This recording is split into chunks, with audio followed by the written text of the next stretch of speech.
ప్రపంచంలోని అతిపెద్ద ఆర్థిక వ్యవస్థలో చైనా రెండవ స్థానంలో ఉన్న విషయం యావత్ ప్రపంచానికి తెలిసిందే. అయితే ఇటీవలే చైనా కూడా మాంద్యం వలలో చిక్కుకొని విలవిలలాడుతోంది. విదేశీ ఇన్వెస్టర్లు క్రమంగా చైనా నుంచి తమ పెట్టుబడులు ఉపసంహరించుకుంటున్నారు.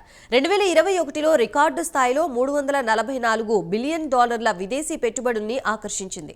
భారతీయ కరెన్సీ ప్రకారం చూస్తే 29 లక్షల కోట్ల రూపాయలుగా చెప్పుకోవచ్చు. మరి అదే జోరుతో పెట్టుబడుల్ని ఆకర్షించలేకపోతోంది. అయితే ఈ ఏడాది ఏప్రిల్ నుంచి జూన్ త్రైమాసికంలో విదేశీ ఇన్వెస్టర్లు $15 బిలియన్ తమ పెట్టుబడులు తరలించుకుపోయాయి. 1990 తర్వాత ఈ స్థాయిలో విదేశీ పెట్టుబడులు తరలిపోయిన దాఖలాలే లేవు. ఇందుకు చైనా నుంచి విదేశీ ఇన్వెస్టర్లు తమ పెట్టుబడులు ఎందుకు తరలించుకుపోతున్నారో ప్రత్యేక కథనంలో మరింత సమాచారం తెలుసుకుందాం.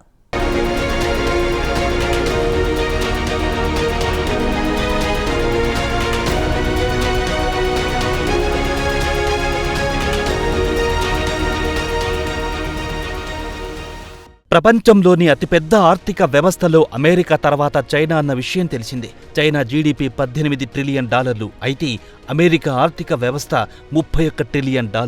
ఇక ఇండియా విషయానికొస్తే కేవలం $4.5 ట్రిలియన్. ఇక్కడ ట్రిలియన్ అంటే 84 లక్షల కోట్ల రూపాయలుగా చెప్పుకోవచ్చు. అయితే చైనాలో ఇటీవల కాలంలో ఆర్థిక పరిస్థితి మందగించింది. కోవిడ్ తర్వాత పరిస్థితులు మరింత అధ్వానంగా తయారయ్యాయి. సుదీర్ఘ కాలం పాటు వ్యాపార కార్యకలాపాలు నిలిచిపోవడంతో పాటు ఫ్యాక్టరీలు మూతపడ్డాయి. కార్మికులు అందుబాటులో లేకుండా పోయారు. సుమారు ఏడాది కాలం పాటు ఎలాంటి వ్యాపార లావాదేవీ లేకపోవడంతో చైనా ఆర్థికంగా బాగా చితికిపోయింది. దీంతో ఇప్పటి వరకు చైనాలో ఇన్వెస్ట్ చేసిన విదేశీ ఇన్వెస్టర్లు తమ పెట్టుబడులు తరలించుకుపోవడం మొదలెట్టారు.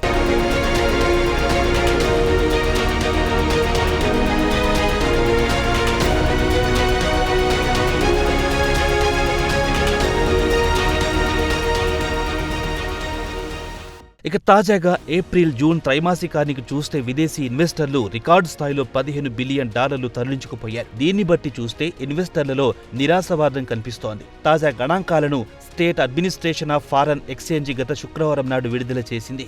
అయితే ఈ ఏడాది ప్రథమార్థానికి చూస్తే నికరంగా $5 బిలియన్ పెట్టుబడులు తరలిపోయాయి. అయితే ఇదే జోరు ఈ ఏడాది మొత్తం ఇలానే కొనసాగుతుందా అన్న అనుమానాలు తలెత్తుతున్నాయి. 1990 తర్వాత మొట్టమొదటిసారిగా చైనా నుంచి విదేశీ ఇన్వెస్టర్లు తమ పెట్టుబడులు తరలించుకుపోవడం ఇదే మొదటిసారి. ఇటీవల కాలంలో చైనాలో విదేశీ పెట్టుబడులు క్రమంగా తగ్గుముఖం పడుతున్నాయి. చివరగా 2021లో చైనాలో రికార్డు స్థాయిలో $344 బిలియన్ పెట్టుబడులు వచ్చాయి.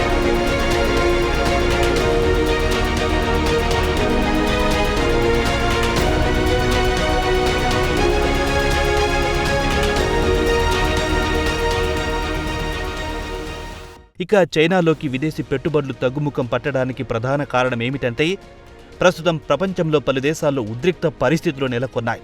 రష్యా యుక్రెయిన్ యుద్ధం ఒకటైతే రెండోది గాజాపై ఇజ్రాయిల్ దాడులు చేయడం. ఇది కాస్త మధ్యప్రాచ్యంలో తీవ్ర ఉద్రిక్తతలకు తెరతీసింది. ఇజ్రాయిల్పై ఇరాన్, లెబనాన్తో పాటు ఇజ్రాయిల్కు చుట్టుపక్కలున్న ముస్లిం దేశాలు మూకుమ్మడిగా ఇజ్రాయిల్పై యుద్ధం ప్రకటించడానికి సిద్ధంగా ఉన్నాయి. దీంతో విదేశీ ఇన్వెస్టర్లు క్రమంగా చైనాలో తమ పెట్టుబడులు తగ్గించడం మొదలెట్టారు. ఇక చైనా ఎలక్ట్రికల్ కార్లపై పెద్ద ఎత్తున ఫోకస్ పెట్టడంతో విదేశీ కార్ల కంపెనీలు తమ పెట్టుబడులను తగ్గించుకుంటున్నాయి. కొన్ని కంపెనీలు అక్కడి నుంచి తరలిపోవడం మొదలెట్టాయి.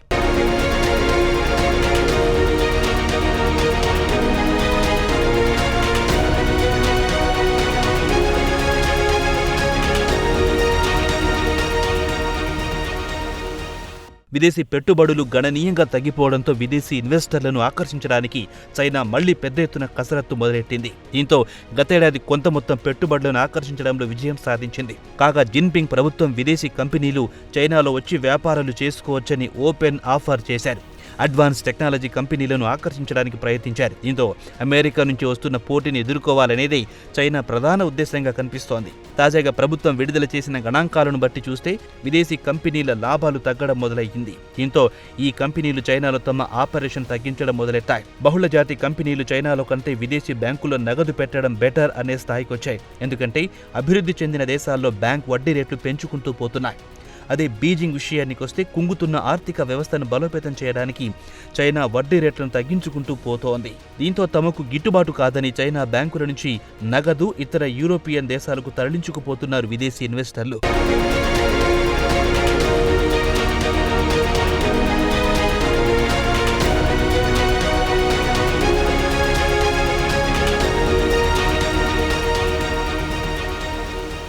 చైనా మినిస్ట్రీ ఆఫ్ కామర్స్ విడుదల చేసిన గణాంకాలను బట్టి చూస్తే ఈ ఏడాది ప్రథమార్థంలో దేశంలోకి విదేశీ ప్రత్యక్ష పెట్టుబడులు గణనీయంగా తగ్గాయని తెలిపింది. 2020 తర్వాత అతి తక్కువ పెట్టుబడులు వచ్చింది ఈ ఏడాది ప్రథమార్థమేనని వెల్లడించింది. ఇక చైనాలో విదేశీ కంపెనీలు ఈ ఏడాది రెండవ త్రైమాసికంలో అంటే ఏప్రిల్ జూన్ నెలల కాలంలో ఏకంగా $71 బిలియన్ పెట్టుబడులు తరలించుకుపోయాయి. క్రితం ఏడాది ఇదే త్రైమాసికంలో కేవలం $39 బిలియన్ పెట్టుబడులు తరలిపోయాయి. ఈ లెక్కను చూస్తే గతేడాదితో పోల్చుకుంటే 80% పెట్టుబడులు తరలిపోయినట్టు లెక్క.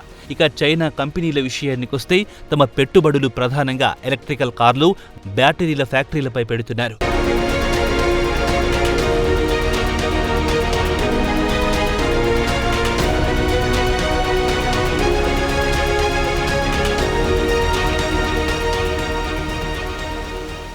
ఇక చైనా ఈ ఏడాది రెండవ త్రైమాసికంలో $87 బిలియన్ ఎగుమతులు చేసినట్టుగా ప్రభుత్వ గణాంకాలను బట్టి తెలుస్తోంది. అదే ఈ ఏడాది ప్రథమార్థంలో $150 బిలియన్ ఎగుమతులు చేసినట్లుగా ట్రేడ్ సర్ప్లస్ చూపించింది. అయితే ట్రేడ్ మొదటి, రెండవ త్రైమాసికం ట్రేడ్ సర్ప్లస్లలో వ్యత్యాసం గురించి యుఎస్ ట్రెజరీ ప్రశ్నించింది. అయితే అంతర్జాతీయ ద్రవ్యనిధి చైనా ఎగుమతులు, దిగుమతులు లెక్కించే పద్ధతి వేరుగా ఉంటుందని వివరించింది. ఇక చైనా నుంచి పెద్ద ఎత్తున ఎగుమతులు జరుగుతున్నాయని భావించి విదేశీ కంపెనీలు పెద్ద ఎత్తున ఇక్కడ కంపెనీలు పెట్టాయి.